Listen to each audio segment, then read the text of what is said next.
Welcome to CTV News, Your Canada. It's Wednesday, December 24th. We'll bring you profiles of fascinating Canadians and stories about your community. Thanks for watching. In Andrea Donaldson's living room, the holiday season starts with stuffing stockings full of necessities. They won't hang in her house. Instead, they'll be handed out to people who are homeless. Donaldson's been doing this for 7 years, inspired by her own personal experience. This lady, she was giving out stockings to the unhoused. I was one of the recipients, and that always stuck with me. It made me feel like, loved and unforgotten. Now, that's how she wants others to feel. Gloves, hats. And her children play a big part. Donaldson says it teaches them to love others, and the kids say they have other reasons too. Because she's my prettiest mama. Like other families across the country, this Christmas will be smaller at the Donaldsons' house with fewer gifts under the tree. I had to actually, tell them, this year's going to look a little different, but they still have gifts, so. But there are many more stockings, with at least 50 going out this year, thanks to families, businesses, and organizations that donated, like the Village in Summerside. There's a high risk involved with sleeping outside during the winter months, obviously. We've seen a lot of frostbite situations happen. We've seen people's health decline rapidly. The stockings are filled with hand warmers, hats, hygienic products, treats, and much more. The stockings will be distributed around Christmas Day across Montague and Charlottetown, with whatever's left over dropped off at homes across the island. Maria Sarrouh, CTV News, Murray Harbour. Paul Henry Sylvain is slowly starting to feel like his old self again and is finally able to have some quality time with his daughter. Did you believe that I was going to be okay for Christmas? Yes. 100%? For 2 weeks, he was in a medically induced coma, and when he finally woke up, everything was a blur. It took about 2 to 3 days to realize what had happened. What happened began on November 15th in Lachine. Sylvain woke to a fire inside his home. His first instinct was to make sure all his neighbors got out of the building safely. After that, he ran back inside and tried to put out the fire. But Sylvain suffered serious injuries. Burns to his body, and his lungs and airway were badly affected. Sylvain doesn't like to talk about the fire, and he doesn't consider himself a hero. Well, I kind of laugh at the hero thing. I just did I think I did anything that anybody would have done. I'm just happy everybody was safe.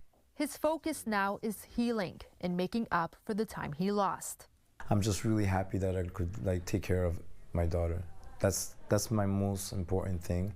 As Sylvain recovers, he's surrounded by friends and family.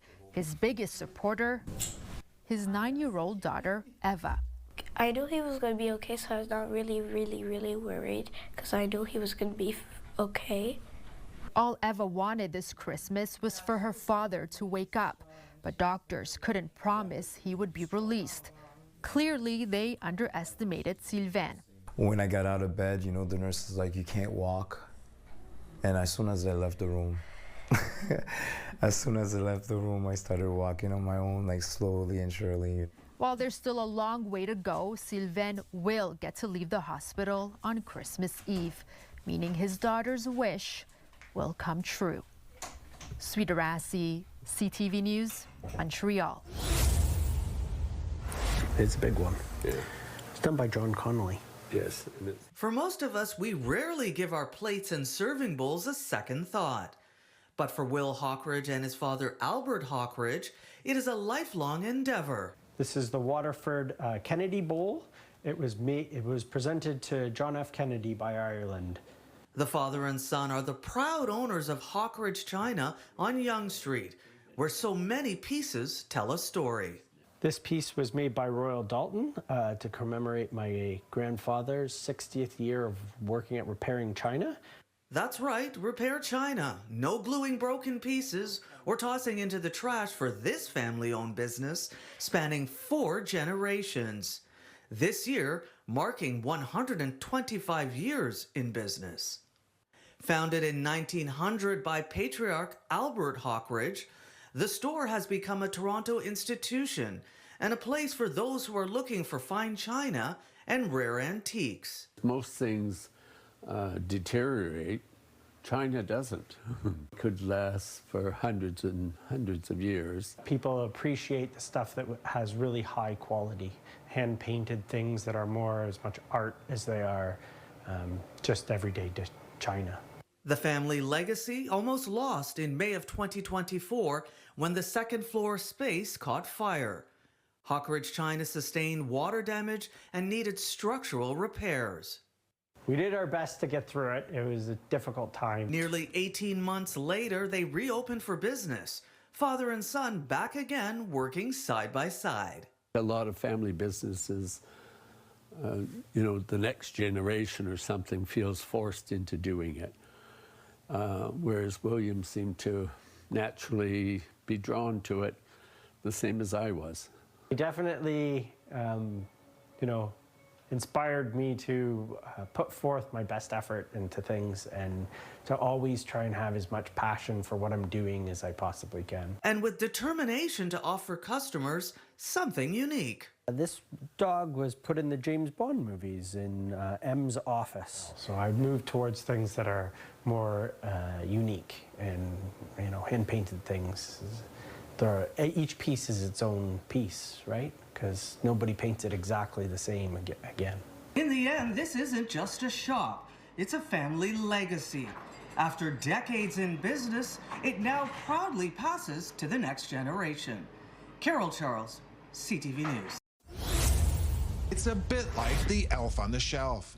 You never know what it's up to or where it will appear next. It was almost like a challenge. It was like, what can we do next to try to make the gnome famous? Riverview's Gnome on the Roam has become a social media sensation. Neighbors Liz McLaughlin and Fred Sears have been dragging the tiny Christmas tree around town and posting his pics on a community Facebook page. And I just started going all over Riverview, getting messages from different businesses. Can you bring the gnome here? Can you take the gnome here? And it all kind of blew up. It started with an innocent prank when McLaughlin snatched the gnome right off of Sears' front steps. I got tired of, elf on the shelf. So I decided Gnome needed a new home, and I decided it was time to take him. Instant fame for the gnome and something fun for old friends. But there's another reason why they're doing it.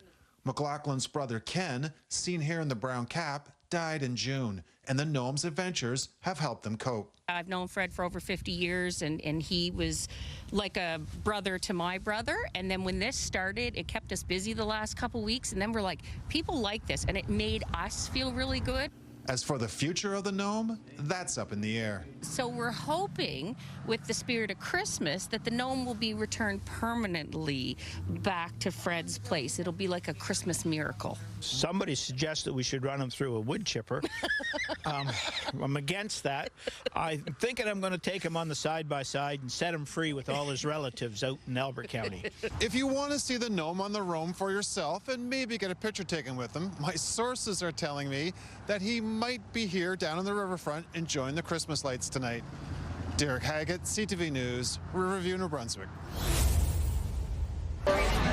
For Rebecca Berthume and Rebecca Como, Nan's Parlor feels very familiar. This is like coming to your grandma's house on Christmas Eve. This is like, it's surrounded by all the like nostalgic Christmas decorations. It's glitter, it's lights, it's just like pure joy, and it's over the top, which is exactly like what I want on Christmas. Definitely a treat for the eyes as well as the palate. Bars across Ottawa are decked out for the holidays, featuring festive decor and themed cocktails. We decided to come here tonight to really get those Christmas vibes. It's definitely doing it for me. I'm ready to go home and watch Christmas movies. This night out, a third annual tradition and a way to kick off the season. This is actually like when Christmas starts. It's my last day of work before holidays. It just brings a lot of festivity into the Byward Market. And, it also brings in a lot of customers. People love to enjoy the Christmas spirit, and, we love to reciprocate that kind of energy. Over on Elgin Street, the Standard, Good Neighbor, and Elgin Beer Project participating in the Sippin' Santa Miracle, a combined Christmas cocktail menu pop-up event. A big annual thing for a lot of families and friends whenever we get back in Ottawa. So we take pride in knowing that, we are the hub for Christmas when it comes to restaurants, bars, and, specialty cocktails. And the Festive restaurants, a popular spot for holiday work parties. I came here for a work event, But I mean, as soon as I came in and saw how decorated it was incredible. It's hard to not feel the Christmas spirit, especially in a place that's done up so beautifully. Bartender Regan Ash says drinks are made based on Christmas-themed entertainment. Based off of Christmas songs or Christmas movies, and then we try to go around that and kind of elevate classic cocktails. And for the Rebecca friends, this is what Christmas is meant to be, pure delight. You start with your favorite Christmas movie and you find the cocktail that aligns with your favorite Christmas movie. But we have had to work our way through, and we've experienced many of them, and they're all delicious. Camille Wilson, CTV News. Like Santa's elves, this army of volunteers packed cars with food totes, turkeys, and bags of toys, bringing joy and helping to spread Christmas cheer, Merry Christmas! making the season brighter for low-income families. I think it's always important to be doing stuff like this, but especially at this time of year, there's a lot of people in need. Great time to be able to spend time with the family, but also remind us of what the season's all about. 400 hampers were delivered to around 360 families in North Bay this morning. This year, the Santa Fund is pivoting away from junk food to healthier options that will last longer. And each child will get a few toys. As well as a set of pajamas. We're also including books that were donated by Rotary North Bay, which is excellent, a nice addition. It's been a tough year for Stephen Lavictoire. He's now excited to have a bona fide holiday with his children. It's good to know that I live in a community where people give back, and it means more than most people understand. The need is up at this time of year, just like at the food bank and for the Salvation Army's Kettle campaign. The Santa Fund set a fundraising goal of $175,000, but they're still about $8,000 short. But organizers say people can still donate up to Christmas Day. You know, it doesn't matter how cold it is outside. We all leave feeling really warm. It's really just about the Christmas spirit, about helping your fellow citizen. Ensuring people who need their spirits lifted will truly have a happy holiday. I'm kind of speechless right now. Eric Tashner, CTV News, North Bay. Morning, everyone. For 25 years, people have been coming to Christop's Collingwood office for a free Christmas turkey dinner. No questions asked, no sign up, just show up. 3 different bags. We have apple juice in this one, potatoes in this one, as well as canned vegetables. And of course, the turkey. Surely something for everyone. And people came early, some waiting more than 2 hours with the line stretching down the street. Well, it helps me out immensely. I've been homeless off and on for 8 years, but I found temporary lodging right now. So it helps the wife and I really an awful lot. Those who lined up got a turkey, and a good thing they did, because all 250 were gone in less than 20 minutes. And this year marks the final giveaway, a 25-year local tradition coming to an end. Why did you do it? I did it to give back to the community mostly.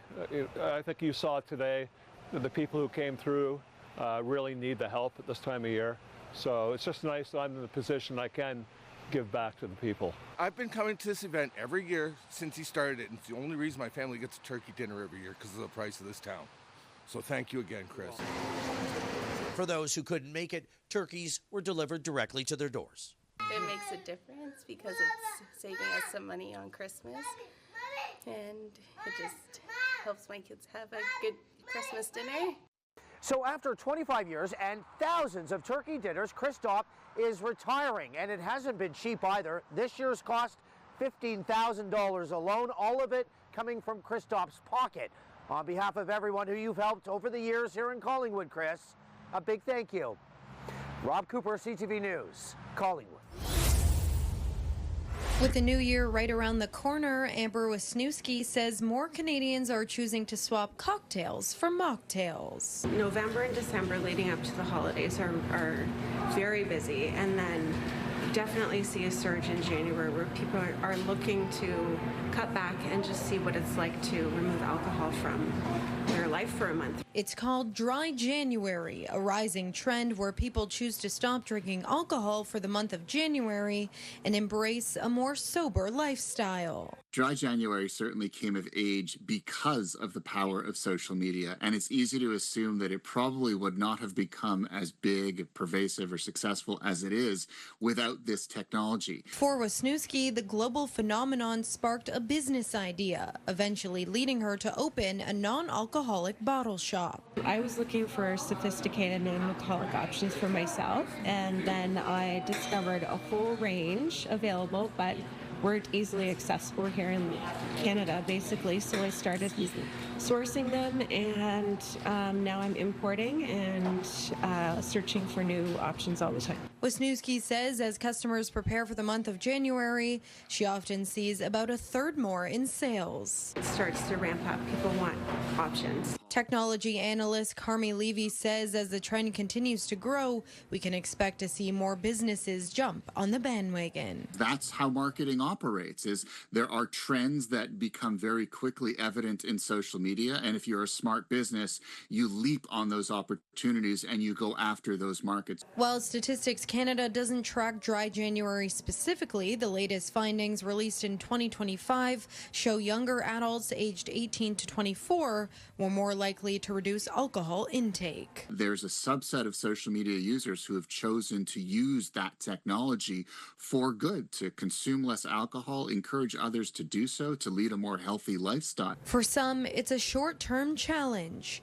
For others, a longer-term shift. But Dry January is giving Canadians a chance to start the year with a different kind of reset. Lauren Stallone, CTV News. Gingerbread on 3. Gingerbread. 1. Gingerbread. Garden City resident Brad Wallace's love of playing jolly old St. Nicholas is bringing dozens of smiles to many in the neighborhood. Just to lighten up somebody's life, to see that sparkle in their eye, that makes it all worth it. You can't pay me for this. Wallace and his wife Roxanne have been dressing up as Santa and Mrs. Claus for years. What started as a small Christmas display in their front yard a decade ago has now turned into a winter wonderland. Wallace says their display all starts with Santa's sleigh, then thousands of lights are put up. Over the years, they've inspired their whole street and have put neighbors on notice. It's a competition now. We're like the Griswold Street, but it's fun. This year, the couple decided to up their game with even more lights. Wallace was inspired by a gentleman in Texas to create 8.5 feet arches of light for the sidewalk in front of their house. I never thought much of it. I thought, what a cool idea. So I emailed him and said, how do you do it?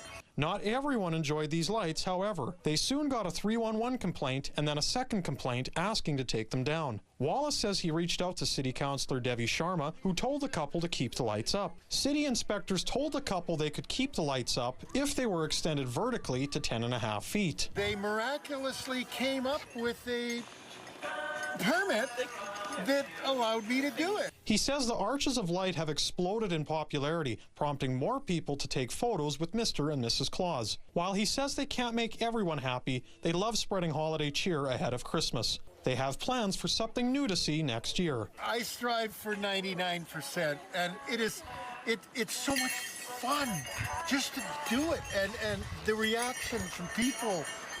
It's contagious. Joseph Bernacki, CTV News, Winnipeg. It's a Christmas miracle. A check worth $889,000 was gifted to the not-for-profit Christian social care agency Hope Mission on Tuesday. We just want to be there to help our community and help those folks who need it, and this generous gift is allowing us to do just that. Henry Hoover died earlier this year. He founded Foothills Landscaping in 1964, and his estate gifted Hope Mission the massive donation. Hoover's 3 children say their dad supported the mission's work and it aligned with his values. It was important to him because it was local, and it was important that it would help the local people. And Hope Mission is right here. So it aligns perfectly with what my mom and dad wanted to do. Hoover's office is located directly across the street from Hope Mission.